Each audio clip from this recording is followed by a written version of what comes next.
Все компании малые, которые начинают, развиваются неправильно. Если взять, кто у них работает, это не должно работать. Команды, там, деньги, кэш. Клиенты есть, да, а фабрика не работает, сливая воду. К нам хотели присоединяться люди. Мы хотим это сделать. Вот тебе совет от Игоря Рыбакова. Это просто феноменально работающая штука. Замысел, сделал его сам и сам целомерен.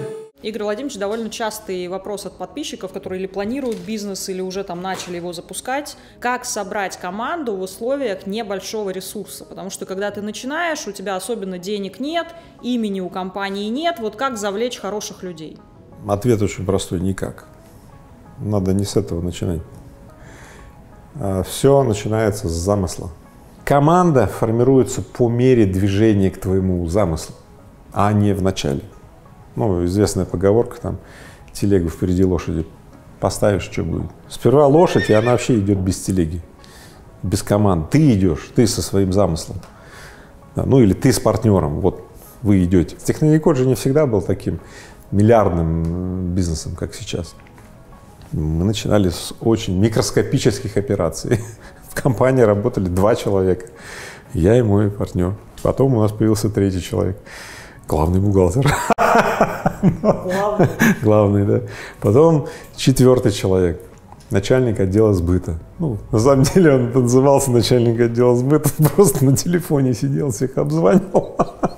Но названия мы давали сразу такие конкретные. Вообще все, кто начинали в Технониколе, вот тогда с нами, вот в самые первые годы, практически большинство этих ребят сейчас уже взрослые мужчины и женщины, которые в Технониколе на позициях топ-менеджера. К нам хотели присоединяться люди, потому что движение и разрастающее движение вызывает в людях желание присоединиться гораздо больше, чем вот эти вот рассказы про прожектерство, мы строим там великую компанию и туда-сюда, и какие-то там про планы. Все же знают, что планы ни хрена не сбываются.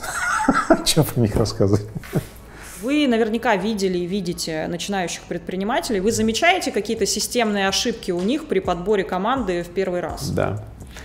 Первое – это медлительность.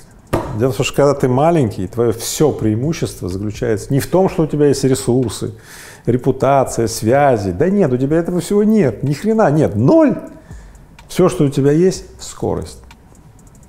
Точности у тебя тоже быть не может, ты никакой не профессионал в этом. Скорость. Если ее нет, то все, сливай воду. Поэтому при формировании команд надо запомнить не слово «команда», а запомнить слово «экспансия». Любое действие, которое ты делаешь, когда маленькая компания, если оно не приводит за 3-6 недель к экспансии или к расширению, надо обнулить. Cancel, давай, до свидания. Второе – избыточность.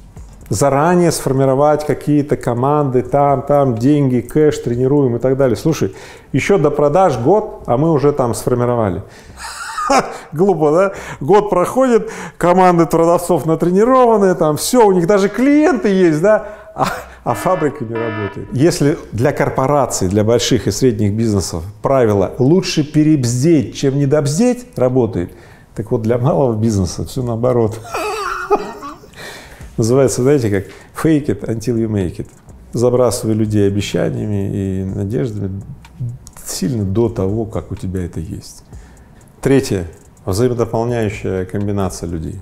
Иногда люди вначале особенно попадают под давление набирания себе подобных. А людей, которые другие, которые могли бы быть взаимодополняющими, они их не очень-то и понимают, и потому, в общем-то, им не очень с ними комфортно. Так вот, для бизнеса это критически важно, чтобы в компании были и стуложопые, ну, то есть системоиды и так далее, я об этом делал специальный выпуск, да, и шиложопые, это такие активные, творческие, которые на поиск настроены на создание нового продукта, да.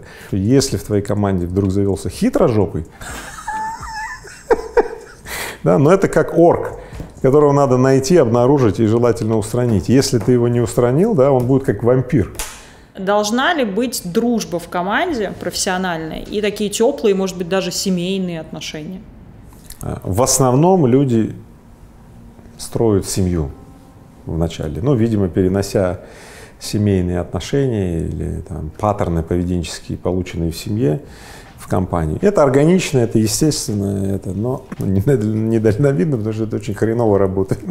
Вот обидел маму ее ребенок. Ну, бывает так, задел. Что? По зубам, что ли, этому ребенку давать? Не так семья устроена. Потому что семья — это вот прощение, такое принятие. Вот она тебе дадена, и ты не можешь ее изменить методом комбинирования. Так, сегодня живу с одной женщиной, завтра с другой и так далее. Но это уже не семья, это блядство. Деловой стиль — это когда мы комбинируем людей по деловым, подчеркиваю, качествам, морально-волевым, деловым качествам, да? Поэтому люди, которые слишком долго играют в семью, в малой компании, они, во-первых, остаются малой компанией, ну, не имеют шансов никаких стать средней компанией или крупной, а во-вторых, у них никогда не будет много денег. Есть небольшое количество компаний, которые играют в стиль семья, которые богатые, но их слишком мало, чтобы это стало таким трендом. Кого лучше нанимать на старте? Профессионалов, которые тебе сразу сдвинут, сделают хороший продукт, или таких молодых ребят, почти без опыта, но с горящим взором, которые готовы фигачить там почти за копейки? Да. Вначале просто нет бабок нанимать каких-то профессионалов, вот и все. Поэтому надо нанимать тех, кто идет за тобой. То есть все компании малые, которые начинают, я подчеркиваю, они развиваются неправильно. Если взять, кто у них работает, это не должно работать, но оно, черт побери, работает. Это все. Поэтому, когда вам кто-то со стороны, пока вы маленькие, и говорит вам, что вы неправильно как-то работаете, не обращайте на это внимания, обращайте внимание на свою экспансию. Если у вас получается, бизнес прирастает, дела идут, люди к вам идут, и у вас получается запустить экспансию, еще раз говорю, это и есть правильно в начале. Потом, по мере взросления и роста, вы добавите профессионалов и так далее, вы будете снижать риски и так далее, но это уже другая стадия. Но мы в юности 2 раза построили завод, и он не работал. Причина была такая, что мы генерального строителя или генерального исполнителя нашего заказа на стройку завода брали людей, которые, как потом мы поняли, такие кулибины. Мы пошли с тем, кто был рядом, и у нас не получилось. Но на вторую-то попытку нам надо было все уже нанять профессионалов, да? Мы это пропустили и опять пошли с теми же кулибинами, потому что кулибины сказали, на этот раз мы уже поумнели, мы сейчас сделаем поумнее, и мы им опять поверили. На 3-й раз мы уже не стали это повторять и пригласили лучшую в мире компанию по строительству таких кровельных заводов. Все. Так вот тебе совет от Игоря Рыбакова. 1-й раз с кулибинами делай сам там как-то, да, уже 2-й раз не пропусти этот момент, когда взять профессионалов. У нас, когда был на троне Маргулан Сисимбаев, он сказал, что в маленькой компании лучше контролировать все процессы самому, то есть меньше давать свободы. Что вы об этом думаете? На старте лучше контролировать все процессы и говорить людям, что им делать, или, может быть, делегировать, давать свободу? Я не встану здесь в позиции как лучше, как хуже. Я скажу, как у меня было, я это прекрасно помню. До 1998 года все операции в компании были у меня на тетрадочке. Зарплату я выдавал лично из сейфа. Да? И каждый раз, когда зарплату выдавал, перед выдачей я полчаса беседовал с каждым. Про все. Про работу, про семью, про настроение, про прошлое, про будущее и так далее. Я не просто знал все о каждом.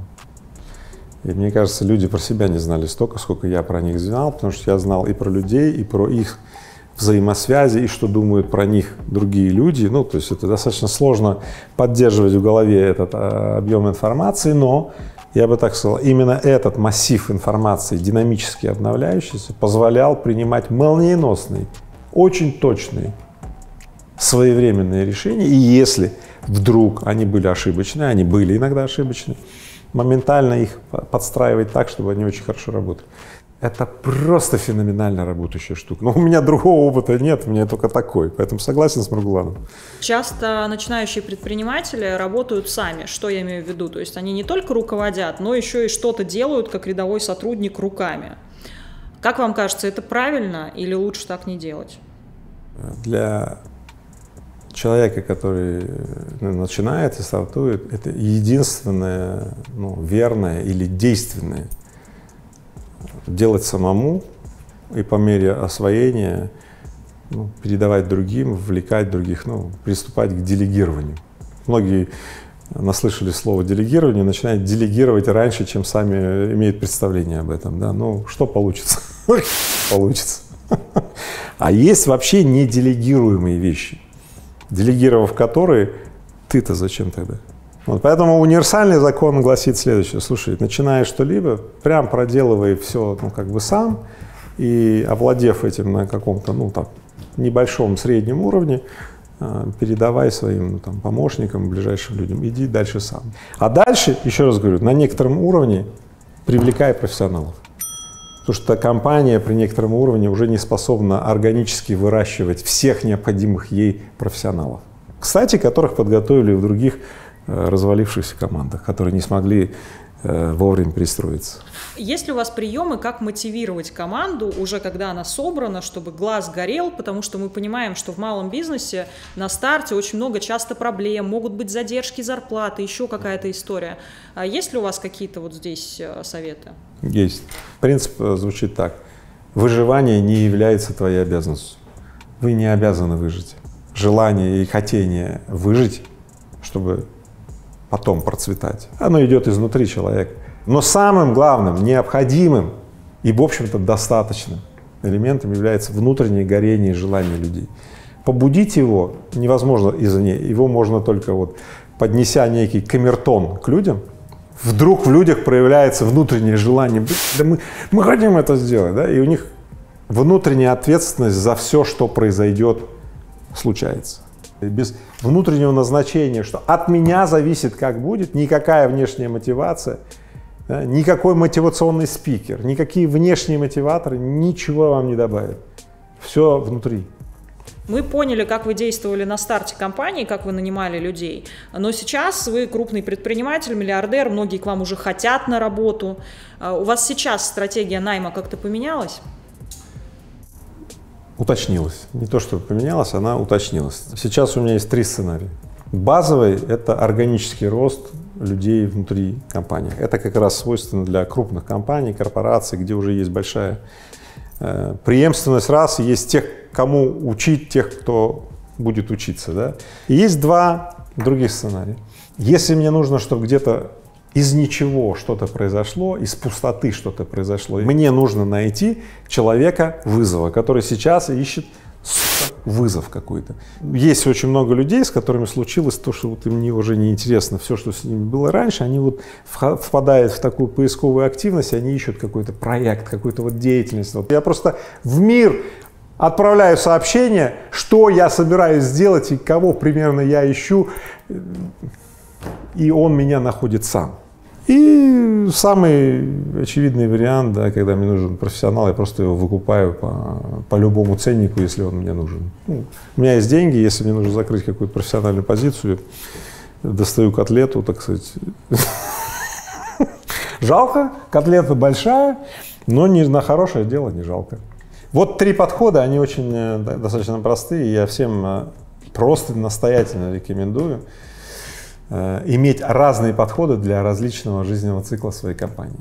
Что вы можете посоветовать сейчас не предпринимателям, а тем, кто к ним нанимается? Куда лучше идти? Идти в начинающую компанию или идти уже в большую компанию, где все процессы налажены? Здесь есть однозначный ответ. Принцип Колба. С чего бы ты ни начинал, максимальный твой успех или твоя дееспособность будет в состоянии, когда ты пройдешь все 3 события. Первое.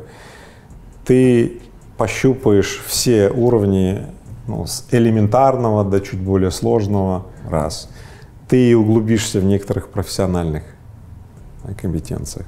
И ты побудешь в ситуации управленческого апекса, ну, управленца, который будет соединять все эти вещи воедино. Пока ты не побудешь во всех этих событиях какое-то время, твое понимание, твои связи, твои нейронные связи, да, будут недостаточно развиты, ну, для того, чтобы действовать актуально, своевременно, ну, и добиваться успеха в жизни. Ну, например, я даже рекомендую так: в начале карьеры отправляться в какую-то корпорацию, получить профессиональную компетенцию, да, поняв вот эту область мира, так называемая профессиональная специализация. Все, 28 лет идти открыть первый свой стартап какую-то компанию и до 33 лет овладеть вот этой всей историей, как эта компания вот своими руками собранная с нуля. Где ты будешь знать, как склад устроен, как отдел сбыта устроен, как бухгалтерия, какие между этим всем конфликты всегда. Все будешь знать, пройдешь на кончиках пальцев, да, понимаешь? А дальше ты неминуемо, смотри, оказываешься в уровне, когда тебе